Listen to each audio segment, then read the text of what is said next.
नमस्कार मंडळी. तर आपण बनवूया पालक पराठा.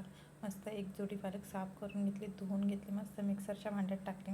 नंतर अद्रक आणि लसूण टाकायचा, थोडासा मिरची आपल्याला तिखट पाहिजे तसं टाकायचं, जिरे टाकायचे आणि बारीक अशी पेस्ट बनवून घ्यायची. मिक्सरमधून बारीक पेस्ट बनवून घेतल्यानंतर आपल्याला पाहिजे तेवढं पीठ घ्यायचं. मी इथे 1.5 वाटी पीठ घेतलेलं आहे आणि ते सगळं आपण पालक बारीक केलेल्या पिठात मिक्स करायचं. त्याच्यानंतर मीठ टाकायचं, तेल टाकायचे आणि धने पावडर टाकून मस्त असं पीठ बनवून घ्यायचं. अर्धा तास नरम होण्यासाठी ठेवून द्यायचं.